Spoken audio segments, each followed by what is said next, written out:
আসসালামু আলাইকুম রহমতুল্লাহি ওয়া বারাকাতুহু। আলহামদুলিল্লাহ ওয়াসসালাতু ওয়াসসালামু আলা রাসূলিল্লাহ ওয়া আলা আলিহি ওয়া আসহাবিহি ওয়া মান ওয়ালা। আজকে আমাদের আলোচনার বিষয়বস্তু সূরা আল হাক্কার আহ, শেষ পার্টটা। আমরা গত সেশনে আয়াত 37 পর্যন্ত শেষ করেছিলাম। আমরা এই সেশনে 38 থেকে শেষ পর্যন্ত 52 নম্বর আয়াত পর্যন্ত ইনশাআল্লাহ আমরা দেখব। সূরা আল হাক্কার এই পার্টটাতে আহ 38 থেকে 43 নম্বর আয়াত পর্যন্ত আমরা পড়বো ইনশাআল্লাহ, যেখানে আল্লাহ বলছেন, অতএব আমি কসম করছি তার যাকে যা তোমরা দেখতে পাও এবং যা তোমরা দেখতে পাও না। আল্লাহ আমাদের দৃষ্টিগোচর এবং দৃষ্টি অগোচর দুটো বিষয়ের উপরে আল্লাহ কসম করছেন। কি কসম করছেন? কসমের জবাব সেটা হচ্ছে নিশ্চয়ই এ কোরআন এর সম্মানিত রসুলের বাণী। আল্লাহ কসম করে বলছেন যে এটা আসলে রসুলের বাণী। আর এর জন্য আল্লাহ কসম খেয়েছেন যেটা আমরা দেখতে পাই এবং যেটা আমরা দেখতে পাই না, দুটোর উপরে। ওলামারা বলছেন যা দেখতে পাই সেটা হচ্ছে আমাদের চোখের সামনে আহ, যা আল্লাহর কুদরা আমরা দেখি, যা আল্লাহর অস্তিত্বের বয়ান দেয়, যা আমরা দেখি সবকিছু আমাদের আসলে আহ দৃষ্টিগোচর, সেটার কথা এখানে আল্লাহ বলছেন। এবং আহ এটাও বলা হয়, ওলামারা এটাও বলেন যে পূর্ববর্তী যেসব কওমরা ছিল, যাদের উপর আল্লাহর গজব নাযিল হয়েছিল, তাদের অপরাধের কারণে কোরআনের আহ অথবা তাদের আসমানি কিতাব যেটা ছিল, আল্লাহর যে মেসেজ ছিল, তাদের যে রসূল এবং নবী ছিলেন, তাদের অস্বীকার করার কারণে তাদের উপর যে গজব নাযিল হয়েছিল, সেটার যে মিসাল, সেটার যে কিসসা, সেগুলো কিন্তু তাদের দৃষ্টিগোচর বলা যায়, যেহেতু তারা এইসব বিষয় জানতো। সেটার কথা বলা হচ্ছে এখানে। এবং যা দেখতে পাই না, বা তারা যা দেখতে পায় না, সেটা হচ্ছে মূলত আহ ইলমুল গাইবের বিষয়, কিংবা কিয়ামতের বিষয়, কিংবা যেটা আমাদের আসলে আহ দৃষ্টিগোচর যা কিছু নয়, আল্লাহর পক্ষ থেকে আহ ইলমুল গাইব যেসবের উপর আছে, সবকিছুকে মিন করা হচ্ছে। অর্থাৎ যা আমরা দেখি এবং যা দেখি না, সবকিছুর উপরে আল্লাহ কসম খেয়ে বলছেন যে এই নিশ্চয়ই এ কোরআন এক সম্মানিত রাসূলের বাণী। এখানে যদি আমরা একটু খেয়াল করি, যে বলা হচ্ছে ইন্নাহু লাকাউলুল কাউলু রাসূলুল্লাহ রাসূলিল কারীম।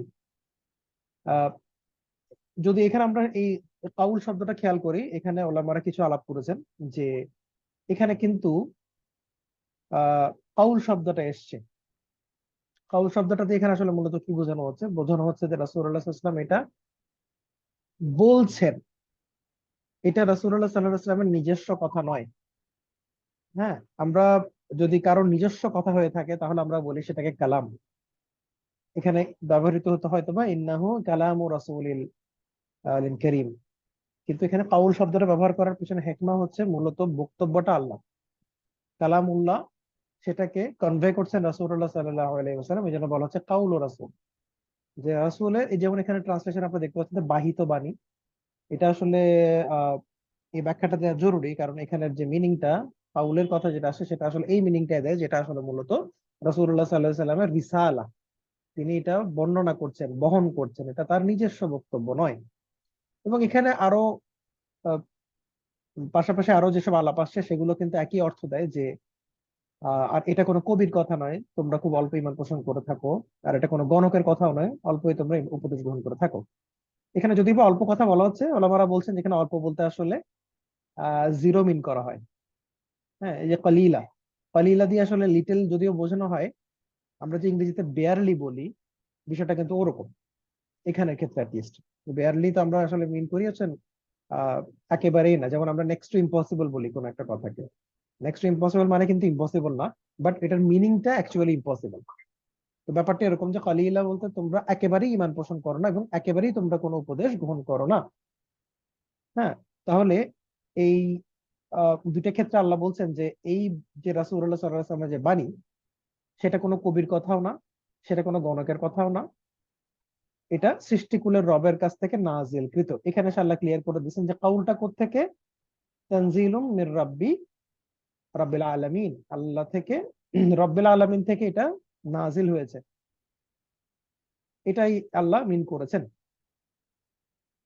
এবং এই জায়গাটাতে এই দুটা আয়াতের উপরে বেশ ইন্টারেস্টিং একটা আলাপ আছে, যে ওমর রাদিয়াল্লাহু তাআলা আনহুর একটা কাউল আছে, তার একটা বর্ণনা যেটা ইমাম আহমদ বর্ণনা করেছেন। আহ ওমর রাদিয়াল্লাহু তাআলা আনহু আহ, ইসলাম গ্রহণ করার পূর্বে মূলত রাসূলুল্লাহ সাল্লাল্লাহু আলাইহি ওয়াসাল্লামকে ফলো করতেন বিভিন্ন সময়। তো তিনি একবার দেখলেন যে রাসূলুল্লাহ সাল্লাল্লাহু আলাইহি ওয়াসাল্লাম মসজিদের দিকে যাচ্ছেন। তো তিনি তাকে ফলো করলেন। এবং তিনি যখন মসজিদে এসে পৌঁছালেন, তিনি তার আড়ালে তিনি অপেক্ষা করছিলেন যে রাসূলুল্লাহ সাল্লাল্লাহু আলাইহি ওয়াসাল্লাম আসলে কি করেন কি পড়েন সেটা দেখার জন্য বা শোনার জন্য, বোঝার জন্য। তো রাসূলুল্লাহ সাল্লাল্লাহু আলাইহি ওয়াসাল্লাম মানে সূরা হাক্কা আমরা যেটা পড়ছি সেটা তেলাওয়াত করা শুরু করলেন। হয়তো তিনি সলাতে দাঁড়িয়েছিলেন অথবা তিনি শুধুমাত্র কোরআন তেলাওয়াত করছিলেন, অত স্পষ্ট করে কিছু আসে নাই, বাট আমরা জানি যে তিনি কোরআন তেলাওয়াত করছিলেন। তো ওমর রাদিয়াল্লাহু তাআলা আনহু এটা দেখে খুব মুগ্ধ হয়ে গেছেন। তিনি মানে রাসূলুল্লাহ সাল্লাল্লাহু আলাইহি ওয়াসাল্লামের যে তেলাওয়াত সেটা শুনে তিনি বেশ মুগ্ধ, অবাক হয়ে তিনি শুনছেন। এবং অবভিয়াসলি তিনি যখন শুনছেন, আমরা যদি একটু সূরা আল হাক্কার শুরু থেকে শেষ পর্যন্ত পড়ে যাই, আমরা দেখবো এখানে বেশ চমৎকার একটা ছন্দ আছে। তো এই ছন্দ দেখে তিনি মনে করছেন যে এটা তো তাহলে একটা কবির মানে কবিতা হতে পারে, এবং রাসূলুল্লাহ সাল্লাল্লাহু আলাইহি ওয়াসাল্লাম মনে হয় যে আসলে কবি। ওমর রাদিয়াল্লাহু তাআলা এটা ভাবছেন মনে মনে যে এই লোকটা আসলে কবি। এবং তিনি যখনই এই কথাটাতে আসছেন, যে মনে মনে যে এটা তো একটা কবির কথা মনে হচ্ছে, সেখানেই রাসূলুল্লাহ সাল্লাল্লাহু আলাইহি ওয়াসাল্লাম তিলাওয়াত করলেন যে ওয়ামা হুয়া বিকাউলি শাইর।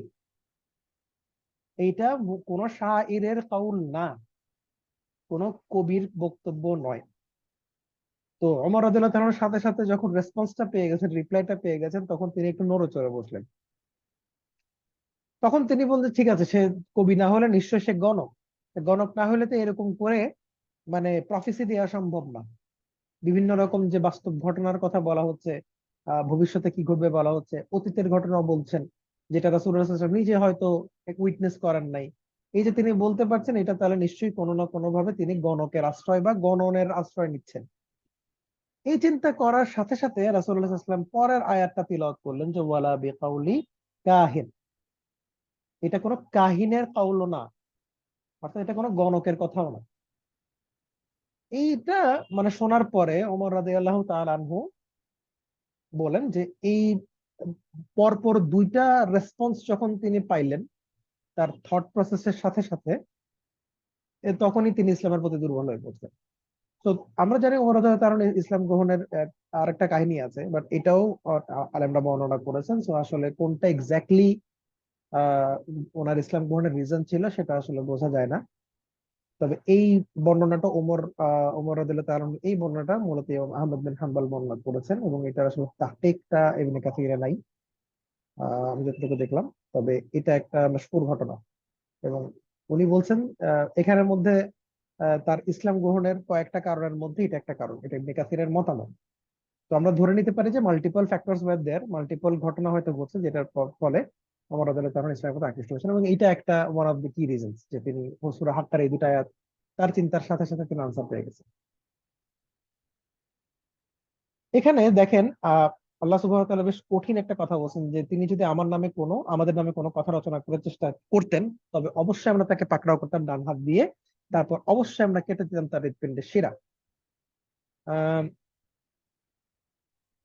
এই যে এখানে বলছে ওয়ালাউ তাকাউ তাকাওয়ালা। তাকাওয়ালা শব্দটা মূলত যেটা বুঝি সেটা হচ্ছে কোনো কিছু চেঞ্জ করে দেওয়া। কোন একটা কথা যখন আমরা বলি তখন চেঞ্জ করে দিতে গেলে সেটাকে আমরা এইভাবে এই মাসদারে বা এই ফরম্যাটে ফেলি। তো ওয়ালাউ তাকাওয়ালা আলাইনা বাদাল আকওয়াল বাদাল আকাউইল। খেয়াল করেন এখানে কিন্তু আকওয়াল না বলে আকাউইল বলা হয়েছে। এখানে এটা আমি ওস্তাদ নোমান আলী খানের একটা লেকচার শুনছিলাম, ওখানে উনি এটা বেশ ইন্টারেস্টিং একটা ইনসাইট দিছিলেন যে আহ আকাউইল এটাও একটা জাম, কাউলের জাম, অর্থাৎ প্লুরাল, কিন্তু এই প্লুরালটা হচ্ছে আপনার 9-10 পর্যন্ত। মানে 10 বা 9-এর নিচে যদি কোনো কিছু প্লুরাল হয় তাহলে এই ফরম্যাটে আমরা প্লুরালটা করি, আফাউইল এভাবে। তাহলে আফাউইল কথাটা বলা হচ্ছে মূলত যে আহ, যদি বাদাল আকাউইল অর্থাৎ পুরা কোরআনের পুরা কিতাবের 9-10টা আয়াতের মধ্যে বাদ বাদ মানে হচ্ছে যে আহ, যেটা আমরা উর্দুতে বাস বলি আর কি, সাম অফ। তাহলে 9-10টা আয়াতের মধ্যে কয়েকটা যদি তিনি, বা 9-10টা কথার মধ্যে আকওয়ালের মধ্যে যদি কয়েকটা যদি তিনি নিজ থেকে বানায় বলতেন, চেঞ্জ করে দিতেন, তাহলে কি করতেন? তাহলে তাকে ডান হাত দিয়ে পাকড়াও করতেন এবং তার হৃৎপিণ্ডের শিরা কেটে দিতেন। এখানে এমন কিছু বলা হয় নাই যে যদি কোরআন পুরাটাই তিনি চেঞ্জ করে দিতেন, অথবা কোরআনের কোন একটা অংশ তিনি চেঞ্জ করে দিতেন। এখানে বলা হচ্ছে যে কোরআনের অল্প কয়েকটা, এই 8, 9, 10টা শব্দের মধ্যেও যদি তিনি একটা দুটাও চেঞ্জ করে দিতেন, বা অল্প কিছু যদি চেঞ্জ করে দিতেন, তাহলেও আমি তাকে ধরতাম ডান হাত দিয়ে। কতটা সিভিয়ারিটি চিন্তা করে। এবং ডান হাত দিয়ে বলতে এখানে মূলত দুইটা মিনিং আছে। একটা হচ্ছে ইদার আল্লাহ তার ডান হাত দিয়ে তাকে ধরবেন, অথবা তার ডান হাত আল্লাহ ধরবেন। রাসূলুল্লাহ সাল্লাল্লাহু আলাইহি ওয়াসাল্লাম ডান হাত আল্লাহ ধরবেন, অথবা আল্লাহ সুবহানাহু ওয়া তাআলার ডান হাত, যেটা তার আহ, আহ, মানে তার শানের সাথে যেভাবে যায়, সেই ডান হাত দিয়ে তিনি রাসূলুল্লাহ সাল্লাল্লাহু আলাইহি ওয়াসাল্লামকে ধরবেন, এটা বলছেন। এবং ডান হাতের কথার আসার রিজন হচ্ছে, আমরা যখন কাউকে কোনো শাস্তি দেওয়ার জন্য ধরি, কোনো চোর কাউকে বা কাউকে ধরি, তাহলে কিন্তু আমরা শক্ত করে আগে নিজেদের ডান হাতে ধরি। ওইটা মিন করা হচ্ছে এখানে, ডান হাতে ধরতো এবং তার হৃৎপিণ্ডের শিরাটা কেটে দেওয়া হতো, যেখান থেকে তার মূলত জীবন, আহ এই যে জীবনের যে গতি, রক্তের প্রবাহ, যে হৃৎপিণ্ডের যে শিরা দিয়ে হয়, সেই শিরাটা কেটে দেওয়া হয়। এটা ইংলিশে অনেকে জাগুলার ভেইন বলেছেন, অর্থাৎ যেটা কেটে দিলে সাথে সাথে মানুষের মৃত্যু ঘটে। এবং অনেক আলেম বলছেন মূলত এটা দিয়ে বোঝানো হচ্ছে যেই কলবের সাথে যেটা রিলেটেড, যেই শিরাটা কলবের সাথে কানেক্টেড, এই কলবের সেই শিরাটা কেটে দেওয়া হবে, অর্থাৎ যাতে তিনি কিছু বানিয়ে বলতে না পারেন। মানুষ বানিয়ে বলে কোত্থেকে? কলব থেকে তো বলে, অন্তর থেকে তো মানুষ বানিয়ে বানিয়ে কথা বলে বা মিথ্যা প্রতিপন্ন করে, মিথ্যা কথা বলে। তো সেইটার কানেকশনটাই আল্লাহ কেটে দিবেন, এভাবেই করে অনেক আলেম বলছেন। অতঃপর তোমাদের মধ্যে কেউই এমন নেই যে তাকে রক্ষা করতে পারে। এখানে ইন্টারেস্টিং ফ্যাক্ট হচ্ছে, এই বিষয়টা রাসূলুল্লাহ সাল্লাল্লাহু আলাইহি ওয়াসাল্লাম নিজেই তিলাওয়াত করতেছেন। কিন্তু মানে রাসূলুল্লাহ সাল্লাল্লাহু আলাইহি ওয়াসাল্লাম যদি কোরআনের কিছু আয়াত, কিছু শব্দ নিজে বানিয়ে বলতেন, তাহলে আল্লাহ তাকে ডান হাতে ধরতেন এবং তার হৃৎপিণ্ডে শিরা কেটে দিতেন। এই কথাটা রাসূলুল্লাহ সাল্লাল্লাহু আলাইহি ওয়াসাল্লাম নিজেই তিলাওয়াত করে মানুষকে শোনাচ্ছেন। So, কোরআনের সত্যতার আর কি নিদর্শন প্রয়োজন?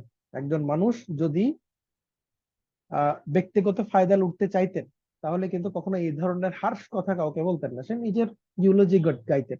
তিনি কত বড় মহান ব্যক্তি, তার প্রশংসা করে আল্লাহ কুল্লাইতে পারতেছেন না, এই ধরনের কথা তিনি বলতেন। বাট এরকম সিরিয়াস কথা তিনি বলতেন না। এবং এই সিরিয়াস কথাটার উদ্দেশ্য হচ্ছে যে এই আল্লাহ রসুল সত্য নবী। কারণ আল্লাহ বলছেন এখানে, সে যদি চেঞ্জ করে দিত তাহলে আমি এত বড় শাস্তি দিতাম, কিন্তু শাস্তি দেওয়া হয় নাই। তার মানে কি দাঁড়ালো? যে আল্লাহ রসুল কোন ধরনের কথা নিজ থেকে বলেন না, হাওয়া থেকে বলেন না, তার উপরে ওয়াহি আসে।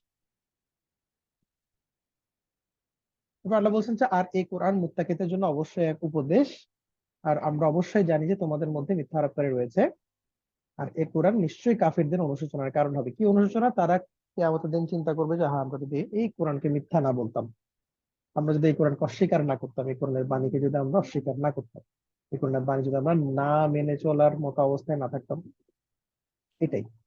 এবং আল্লাহ বলছে ওয়াইন্নাহু লাহাক্কুল ইয়াকিন, সুনিশ্চিত একেবারে। ইয়াকিন শব্দটা ব্যবহার করে এখানে একদম সার্টেন করে দিয়েছে যে এই যে কিয়ামতের দিনে যে ঘটনাগুলো ঘটবে, এটা মূলত নিশ্চিত সত্য। এখানে কোনো ধরনের কনফিউশনের সুযোগই নেই। এটা কিন্তু বিশ্বাস না, এটা ইয়াকিন। অর্থাৎ ইয়াকিন হচ্ছে একদম সর্বোচ্চ বিশ্বাসের লেভেল। এই জন্য বলা হচ্ছে এটাকে সুনিশ্চিত। সুনিশ্চিত, সন্দেহের কোনো এখানে কোনো লেশমাত্র থাকে না। এবং সর্বশেষ আল্লাহ বলছেন অতএব আপনি আপনার মহান ভাবের নামে পবিত্রতা ও মহিমা ঘোষণা করুন। এর মাধ্যমে আলহামদুলিল্লাহ আমরা সূরা আল হাক্কার আলোচনা শেষ করলাম। এই সূরাটা যথেষ্ট ভীতিপ্রদক বিভিন্ন আয়াতের ক্ষেত্রে। এখানে সবচেয়ে বেশি আলোচনা আসছে মূলত আহ পূর্ববর্তী কিছু আলোচনা, এবং ভবিষ্যতে কি ধরনের শাস্তির মুখোমুখি হবে যারা কুফরি করেছে, এবং অতীতেও যারা কুফরি করেছে তাদের শাস্তি কি ছিল, এই বিষয়ে মূলত আলোচনা বেশি আসছে এখানে। আহ খুশির সংবাদ খুব কমই এসছে। খুশির সংবাদ খুব অল্প আয়াতে এসছে, 52টা আয়াতের মধ্যে। আর বেশিরভাগ সময় এসছে হচ্ছে কিভাবে শাস্তি, আগের যুগের যারা কুফার ছিল তারা কিভাবে শাস্তি পেয়েছে এবং ভবিষ্যতে কিভাবে শাস্তি পাবে। আল্লাহ আমাদের সবাইকে ক্ষমা করুক। আমিন। আজকের মতো আমরা এখানে থামছি ইনশাআল্লাহ। আমাদের আগামী আলোচ্য সূরা হবে ইনশাআল্লাহ সূরা আল হাক্কার পরে হচ্ছে সূরা আল মাআরিজ। ইনশাআল্লাহ 70 নম্বর আয়াত আমরা আলোচনা করব। সুবহানাকাল্লাহু ওয়া বিহামদিকা আশহাদু আল্লা ইলাহা ইল্লা আনতা আস্তাগফিরুকা ওয়া আতুবু ইলাইক। আসসালামু আলাইকুম ওয়া রাহমাতুল্লাহ।